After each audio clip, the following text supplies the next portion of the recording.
The President Who Had Horns. Once there was a president who was very unjust to his people, and one day he became so angry that he wished he had horns so that he might frighten them.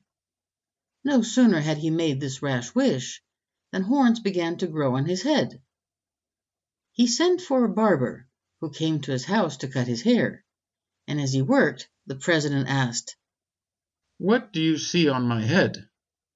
"I see nothing," answered the barber, for although he could see the horns plainly, he was afraid to say so.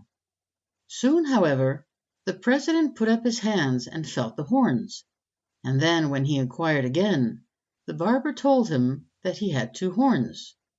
"If you tell anyone what you have seen, you shall be hanged," said the president as the barber started away, and he was greatly frightened.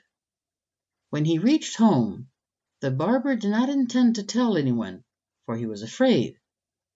But as he thought of his secret more and more, the desire to tell someone became so strong that he knew he could not keep it. Finally he went to the field and dug a hole under some bamboo, and when the hole was large enough, he crawled in and whispered that the president had horns. He then climbed out, filled up the hole, and went home. By and by some people came along the road on their way to market, and as they passed the bamboo, they stopped in amazement, for surely a voice came from the trees, and it said that the president had horns. These people hastened to market and told what they had heard, and the people there went to the bamboo to listen to the strange voice. They informed others, and soon the news had spread all over the town. The councilmen were told, and they too went to the bamboo. When they had heard the voice, they ran to the house of the president, but his wife said that he was ill, and they could not see him.